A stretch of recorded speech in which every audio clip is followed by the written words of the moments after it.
सही बच्चों को नमस्कार। मेरा नाम जगदीश सोलंकी और आप देख रहे हो physics bye Jagdish Solanki YouTube channel. इस चैनल में आप सभी का स्वागत है। बच्चों को महत्वपूर्ण टॉपिक्स लेके आए प्रत्यास्था, इलास्टिसिटी, प्रत्यास्था, इसको हम इलास्टिसिटी बोलते हैं। इलास्टिसिटी, प्रत्यास्था हमने पढ़ रखा है कि जब किसी वस्तु पर कोई बल लगाते हैं, मान लो कोई वस्तु हमारे पास, जैसे उदाहरण के लिए कि रबर है हमारे पास कोई सा भी, इस रबर को हमने फोर्स लगाया, बल लगाया तो इसकी लंबाई वृद्धि हो जाती है, ये खींच जाता है। जैसे यहाँ पे चित्र में बता रखा है, यदि इस पर हम बल लगाते हैं तो ये इसके अवस्था में परिवर्तन हो जाता है। तो जब किसी वस्तु को हम बल लगाते हैं, फोर्स लगाते हैं, तो उसकी लंबाई में या उसकी अवस्था में क्या होता है, परिवर्तन हो जाता है। और यदि बल को हम वापस हटा लेते हैं तो वस्तु वापस अपनी पूर्व अवस्था में आ जाती है। क्या होता है कि जब किसी वस्तु पर कोई बाह्य बल लगाते हैं, एक्सटर्नल फोर्स, इसके इंटरनल फोर्स में बाहर से यदि बल लगाते हैं, मान लो कोई फोर्स अपने इस पर लगाते हैं बाहर से, तो उसकी अवस्था में परिवर्तन हो जाएगा और उस बल को यदि अपन हटा लेंगे, फोर्स को हटा लेंगे, तो वापस वस्तु अपनी पूर्व अवस्था में आ जाती है। तो इस घटना को नाम दिया है प्रत्यास्था। जैसे मान लो कि ये स्प्रिंग है, इस पर हमने कोई बाट लगाया तो क्या होगा, इसकी लंबाई में वृद्धि हो जाएगी और जैसे हम बाट हटाएंगे तो वापस अपनी पूर्व अवस्था में आ जाएगा। जैसे यहाँ पे हमने खींचा इसको तो इसकी अवस्था में परिवर्तन हो जाता है और वापस ये छोड़ते हैं तो वापस अपनी पूर्व अवस्था में आ जाता है। इसी प्रकार से यहाँ पे पता रखा और यहाँ पे भी बता रखा। तो प्रत्यास्था किसको कहेंगे कि जब किसी वस्तु पर कोई बाह्य बल लगाया जाता है, या जिसको हम विरूपक बल बोलते हैं। विरूपक का मतलब उसके अवस्था में परिवर्तन करने के लिए जो बाहर से बल लगाया जाता है, फोर्स लगाया जाता है, उस फोर्स को हम विरूपक बल या डिफॉर्मिंग फोर्स कहते हैं।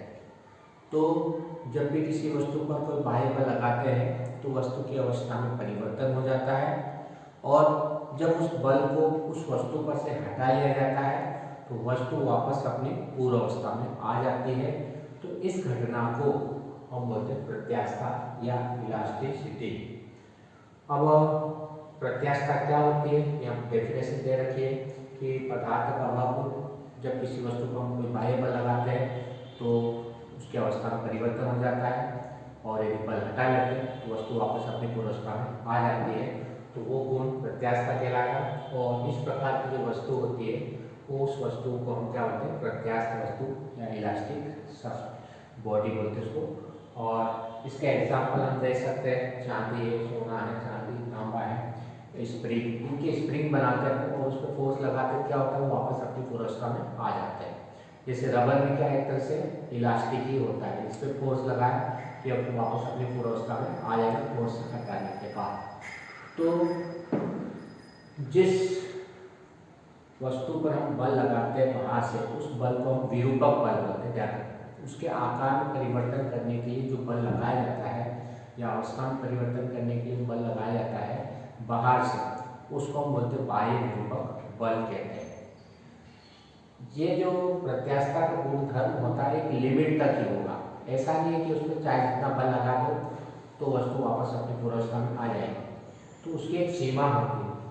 जैसे मान लीजिए रबर है, तो इस रबर को एक निश्चित सीमा तक ही अपन खींच सकते हैं, उसके बाद में भी ज़्यादा खींचेंगे तो टूट जाएगा, लेकिन वापस अपनी पूर्व अवस्था में नहीं आएगा। तो ये इसकी लिमिट होगी। लिमिट का मतलब होता है कि जहाँ तक हमने बल लगाया और उस बल को हटा लेते तो वस्तु वापस अपनी पूर्व अवस्था में आ जाती है। और यदि उस लिमिट से ज़्यादा हमने फोर्स लगा दिया, जैसे मान लीजिए लिमिट से ज़्यादा लगा दिया फोर्स लगा दिया, तो क्या हो टूट जाएगी, वापस अपनी पूर्व अवस्था में नहीं आ पाएगी, ये अपनी वापस पूर्व अवस्था में नहीं आएगी। तो उस लिमिट को हम बोलते हैं प्रत्यास्था की सीमा। प्रत्यास्था की सीमा किसको कहेंगे कि विरूपक बल का वह अधिकतम मान, मैक्सिमम वैल्यू, जो फोर्स लगा उसकी मैक्सिमम वैल्यू, जहाँ तक वह प्रत्यास्था की तरह व्यवहार करता है, प्रत्यास्थ वस्तु की तरह व्यवहार करता है, मतलब उस पर से बल हटा लेंगे तो वस्तु वापस अपनी पूर्व अवस्था में आ जाएगी, वो लिमिट क्या कहलाएगी, प्रत्यास्था की सीमा कहलाती है।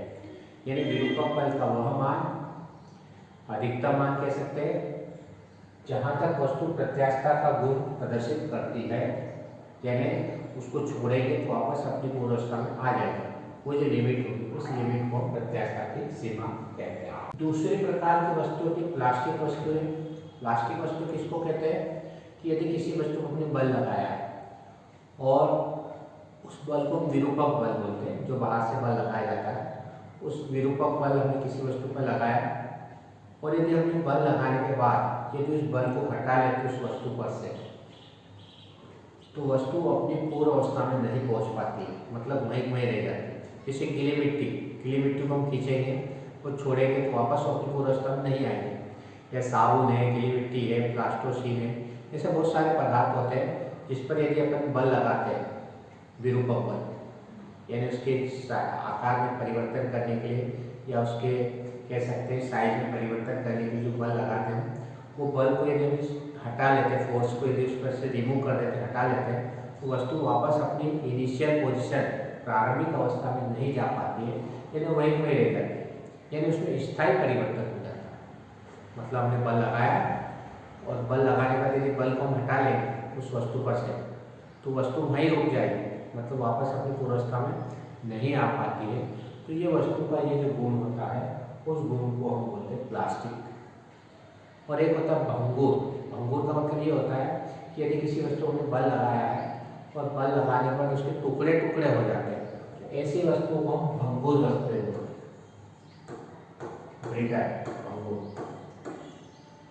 भंगुर का मतलब जब किसी वस्तु में बल लगाते हैं और उस बल लगाने से क्या होता है, उसके टुकड़े टुकड़े हो जाते हैं। जैसे कांच में तो प्लास्टिक में है ना इलास्टिक में है, वो वस्तु कांच होता है भंगुर कहलाता है। क्यों? क्योंकि उस पर बल लगाते हैं तो बल लगाने से उसके टुकड़े टुकड़े हो जाते हैं, तो ऐसी वस्तु को हम बोलते हैं भंगुर वस्तु कहते हैं। जैसे कांच, तो ये गुण भंगुर कहलाएगा, ये चीज मालूम होना चाहिए। विकृति क्या होती है? जैसे हम किसी वस्तु पर कोई बाह्य विरूपक बल लगाते हैं, बाहर से मान लो किसी वस्तु को हमने फोर्स लगाया, तो उसके क्या होगा, या तो उसकी लंबाई में परिवर्तन हो सकता है, जैसे मान लो स्प्रिंग है तो उसकी लंबाई में परिवर्तन हो सकता है, या कोई वॉल्यूम टाइप, यदि मान लो कोई क्यूब है, क्यूबाइड है, घन या घनाभ है, तो उस पर यदि फोर्स लगाएंगे तो उसके आयतन में परिवर्तन हो सकता है, या हो सकता है उसके आकार में भी परिवर्तन हो सकता है। तो जब किसी वस्तु को अपन बल लगाते हैं, उस बल लगाने से यदि वस्तु की लंबाई, आयतन या उसके आकार में परिवर्तन होता है, तो उसको फिजिक्स की भाषा में विकृति कहा गया है। विकृति का मतलब लंबाई, आकार या आयतन में परिवर्तन होना को हम विकृति कहेंगे। लेकिन ये कब होगा, जब उस वस्तु पर हम कोई बाह्य बल लगाएंगे तब, एक्सटर्नल फोर्स अप्लाई करेंगे तब, या तो उसकी लेंथ चेंज हो जाएगी, या फिर इसका वॉल्यूम चेंज हो जाएगा, या फिर उसका शेप चेंज हो जाएगा, साइज चेंज हो जाएगा। यदि इस तरह से चेंज होता है तो उसको नाम देते हैं विकृति। तो वस्तु में होने वाले भिन्नात्मक परिवर्तन को विकृति कहते हैं। तो विकृति किसको कहेंगे कि मान लो किसी वस्तु में हमने बल लगाया है और उस बल लगाने से यदि वस्तु की लंबाई में परिवर्तन होता है, आयतन में परिवर्तन होता है, या उसके आकार में परिवर्तन होता है, तो जो भिन्नात्मक परिवर्तन होगा उस भिन्नात्मक परिवर्तन को ही हम विकृति कहते हैं। तो विकृति का सूत्र हो जाएगा परिवर्तन बटे प्रारंभिक स्थिति। अब ये परिवर्तन, लंबाई में परिवर्तन हो रहा है तो लंबाई परिवर्तन लिखेंगे, प्रारंभिक आयतन प्रारंभिक लंबाई लिखेंगे, आयतन में भी परिवर्तन हो रहा है आयतन में परिवर्तन लिखेंगे, प्रारंभिक आयतन लिखेंगे, आकार में भी परिवर्तन हो रहा है तो आकार में परिवर्तन बटे प्रारंभिक आकार लिखेंगे। तो इस प्रकार से विकृति 3 प्रकार की होगी। पहली विकृति होगी हमारे पास में अनुदैर्घ्य विकृति। अनुदैर्घ्य विकृति का मतलब ये होता है कि जब किसी वस्तु को अपन बल लगाते हैं, फोर्स लगाते हैं, और उस बल के प्रभाव से यदि वस्तु की लंबाई में भी परिवर्तन होता है। क्या होता है कि किसी वस्तु को हमने बल लगाया, फोर्स लगाया, उस फोर्स से उसकी लंबाई में भी चेंज होता है, परिवर्तन होता है, तो वो विकृति हमारे पास में क्या कहलाएगी, अनुदैर्घ्य विकृति कहलाती है। इसका सूत्र क्या लिखेंगे, अनुदैर्घ्य विकृति लंबाई में परिवर्तन, यहाँ क्या रहेगा, लंबाई में परिवर्तन बटे प्रारंभिक लंबाई। तो लंबाई में परिवर्तन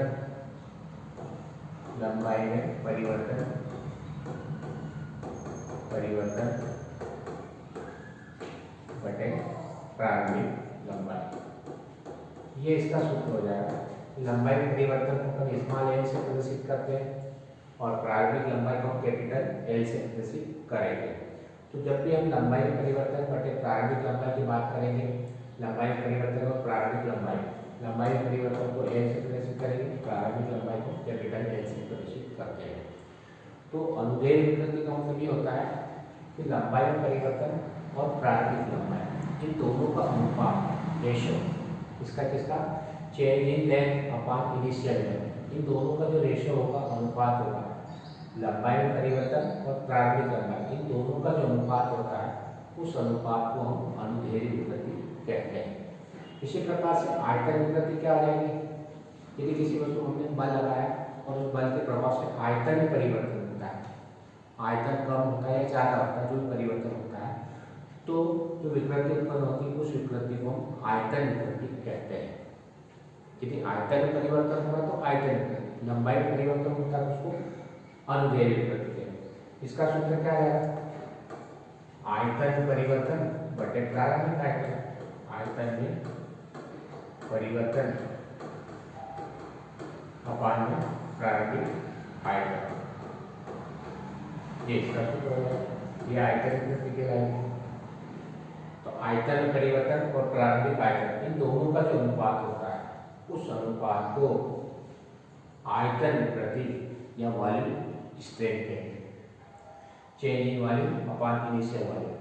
यदि हमने बल लगाया, बल लगाने से आयतन में परिवर्तन होता है, तो आयतन में परिवर्तन कितना होगा और उसका इनिशियल प्रारंभिक आयतन कितना था, इन दोनों का अनुपात आयतन विकृति कहलाता है। लंबाई में परिवर्तन और प्रारंभिक लंबाई इन दोनों का अनुपात अनुदैर्घ्य विकृति कहलाता है। तीसरे प्रकार की विकृति होती है अपरूपण विकृति। इसमें क्या होता है कि बल को इस तरह से स्पर्श रेखा में लगाया, ऊपर से लगाया, इस तरह से ऊपर से जब इसको लगाएंगे या फोर्स लगाएंगे तो इसका साइज आकार क्या होगा, परिवर्तित हो जाएगा, चेंज हो जाएगा। तो जब किसी वस्तु को हम स्पर्श रेखा बल लगा के ऊपर से लगाते बल, तो उसके आकार में परिवर्तन हो जाता है। तो ये जो विकृति होती है उस विकृति को हम अपरूपण विकृति कहते हैं। तो इसका फार्मूला सिंपल ऐसा ले सकते हैं, आकार में परिवर्तन, आकार में परिवर्तन बटे प्रारंभिक आकार, प्रारंभिक आकार। इसको अपन फाई से प्रदर्शित करते हैं, कितना उसको चेंज हो रहा है, कितनी विकृति उसमें अपरूपण विकृति हो रही है, इसको फाई एंगल से प्रदर्शित करते हैं या थीटा से लोग प्रदर्शित करते हैं। इसकी value delta X upon L होगी। डेल्टा एक्स मतलब कितना चेंज हो रहा है और एल मतलब उसकी इनिशियल लेंथ कितने की पूरी, वो एल हो जाएगी। तो डेल्टा एक्स चेंज हो रहा और इनिशियल लेंथ एल थी, तो डेल्टा एक्स अपान एल या theta equal to delta X upon L होगी। तो अपने को ध्यान रखना कि थीटा है फाई, फाई भी ले सकते हैं, थीटा भी ले सकते हैं। ये अपरूपण विकृति कहलाएगी। अपरूपण विकृति किसको कहेंगे कि आकार में परिवर्तन और प्रारंभिक आकार इन दोनों का जो अनुपात होता है, उस अनुपात को, उस रेशो हम क्या कहेंगे, अपरूपण विकृति कहते हैं। इसके लिए बल कैसा लगाना पड़ेगा, स्पर्श रेखा बल लगाना, ऊपर से लगाना पड़ेगा, तो वस्तु के आकार में परिवर्तन होता है। प्रतिबल क्या होता है, जब किसी वस्तु पर बल लगाते हैं, बल लगाने से क्या होता है, वस्तु की लंबाई वृद्धि हो जाती है और जब अपन बल हटाते हैं तो वस्तु वापस अपनी पूर्वावस्था में आती है। तो हम प्रतिबल का मतलब ये होता है कि मान लो ये बल हमने लगाया है, इसकी लंबाई वृद्धि हो गई, अब जब बल को हम छोड़ेंगे तो ये वस्तु क्या वापस अपनी पूर्वावस्था में आने के लिए बल लगाती है। क्या होती वस्तु वापस से पूर्वावस्था में आती तो पूर्वावस्था में आने के लिए क्या लगाती है, बल लगाती है। उस बल को नाम दिया है प्रत्यानयन बल, प्रत्यानयन बल। किसी वस्तु को अपनी पूर्व अवस्था में लाने के लिए जो बल लगता है, उस बल को हम प्रत्यानयन बल कहते हैं। ध्यान, किसी वस्तु को अपनी प्रारंभिक अवस्था में लाने के लिए जो बल लगेगा, उस बल को हम क्या बोलेंगे, प्रत्यानयन बल। तो एकांक क्षेत्रफल पर लगने वाला प्रत्यानयन बल, एकांक क्षेत्रफल पर लगने वाला प्रत्यानयन बल, मान लो इसका एरिया एकांक का यूनिट है, तो इस यूनिट एरिया में कितना बल लगेगा वापस आने में, वो बल कहलाएगा हमारे पास प्रतिबल। तो प्रतिबल की परिभाषा कैसे देंगे कि एकांक क्षेत्रफल पर लगने वाले बल को, एकांक क्षेत्रफल पर लगने वाले प्रत्यानयन बल किसको कहेंगे कि जब किसी वस्तु पर बल लगाते हैं और यदि बल को हटा लेते हैं तो वापस लाता वो बल, किसी वस्तु को वापस अपनी पूर्वावस्था में लाने के लिए जो बल लगता है उस बल को प्रत्यानयन बल कहते हैं। तो एकांक क्षेत्रफल पर लगने वाले प्रत्यानयन बल को प्रतिबल कहते हैं। ये डेफिनेशन सबको पता होना चाहिए कि किसी वस्तु के एकांक क्षेत्रफल पर लगने वाले प्रत्यानयन बल को प्रतिबल कहते हैं। और इसका फार्मूला हो जाएगा प्रतिबल बराबर F प्रत्यानयन बल और ये उसका क्षेत्रफल हो जाएगा। इस फार्मूले के हिसाब से बल का मात्रक न्यूटन होगा और क्षेत्रफल का मात्रक मीटर का वर्ग होता है। तो इसकी यूनिट क्या जाएगी, न्यूटन पर मीटर का स्क्वायर। इसकी यदि विमा निकाले तो बल की विमा mLT-2 होती है, बल की mLT-2 होती है और क्षेत्रफल की L स्क्वायर होती है। तो L से L कैंसिल हो जाएगा, तो इसकी जो विमा आएगी हमारे पास mL-1T-2। तो इस तरह से प्रतिबल की विमा mL-1T-2 होती है और इसका मात्रक न्यूटन प्रति मीटर का वर्ग होता है। तो प्रत्यानयन बल किसको कहेंगे, किसी वस्तु के एकांक क्षेत्रफल पर लगने वाला प्रत्यानयन बल प्रतिबल कहलाता है। इसका मात्रक न्यूटन अपॉन एम्पियर स्क्वायर और मीटर स्क्वायर होगा और इसकी विमा mL-T-2। तो अब ये तीन प्रकार के होते हैं प्रतिबल, तीन प्रकार के होते हैं। पहला प्रतिबल होता है अनुदैर्ध्य प्रतिबल, जिसको लॉन्जिट्यूडिनल स्ट्रेस बोलते हैं। अनुदैर्ध्य प्रतिबल क्या होता है कि जब किसी वस्तु पर हम बल लगाते हैं, किसी वस्तु पर क्या करते हैं, बल लगाते हैं, बाह्य बल लगाते हैं, उस बल लगाने से यदि वस्तु की लंबाई में भी वृद्धि होती है, किसी वस्तु पर यदि हम बल लगाते हैं और उस बल के प्रभाव से, उस बल से यदि वस्तु की लंबाई में भी वृद्धि होती है या परिवर्तन होता है तो उस प्रतिबल को हम बोलते हैं अनुदैर्ध्य प्रतिबल। ध्यान रखना, एक अनुदैर्ध्य प्रतिबल होता है, अनुदैर्ध्य प्रतिबल। अनुदैर्ध्य प्रतिबल किसको कहेंगे, जब किसी वस्तु को हम बल लगाते हैं और उस बल के प्रभाव से यदि लंबाई में वृद्धि होती है, जैसे मान लो बल लगाया इसके ऊपर और इसकी लंबाई में वृद्धि हो गई, या इस पर बल लगाया इसकी लंबाई में क्या होगा, परिवर्तन हो गया, तो उस बल को हम प्रतिबल को अनुदैर्ध्य प्रतिबल कहते हैं। तो जब किसी वस्तु को हम बल लगाते हैं और उस बल के प्रभाव से वस्तु की लंबाई में वृद्धि होती है तो उस प्रतिबल को हम अनुदैर्ध्य प्रतिबल कहते हैं। दूसरा प्रकार का अभिलंब प्रतिबल होता है। अब अभिलंब प्रतिबल में क्या होगा कि जब किसी वस्तु पर बल लगाते हैं और उस बल लगाने से उसके आयतन में भी परिवर्तन होता है, कम होता है, ज़्यादा होता है, ये बल पर डिपेंड करेगा, आप खींच रहे हो कि दबा रहे हो। तो जब किसी वस्तु को बल लगाते हैं और उस बल के प्रभाव से यदि वस्तु के आयतन में परिवर्तन होता है तो लगने वाला प्रतिबल क्या कहलाएगा, अभिलंब प्रतिबल कहलाता है। तीसरे प्रकार का अपरूपण प्रतिबल या स्पर्शरेखी प्रतिबल भी बोलते हैं, इसको अपरूपण प्रतिबल या स्पर्शरेखी प्रतिबल भी कहते हैं।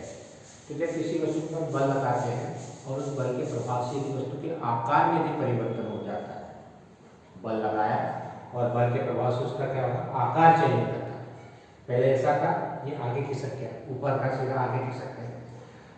तो इस प्रकार के प्रतिबल को हम अपरूपण प्रतिबल या स्पर्शरेखी प्रतिबल कहते हैं। प्रतिबल के तीन प्रकार, पहला अनुदैर्ध्य प्रतिबल, जब किसी वस्तु को बल लगाएंगे और उस बल के प्रभाव से यदि लंबाई में परिवर्तन होता है तो उसको अनुदैर्ध्य प्रतिबल कहते हैं। दूसरा अभिलंब प्रतिबल, जब किसी वस्तु पर बल लगाते हैं और उस बल के प्रभाव से यदि आयतन में परिवर्तन होता है तो उसको हम अभिलंब प्रतिबल कहेंगे।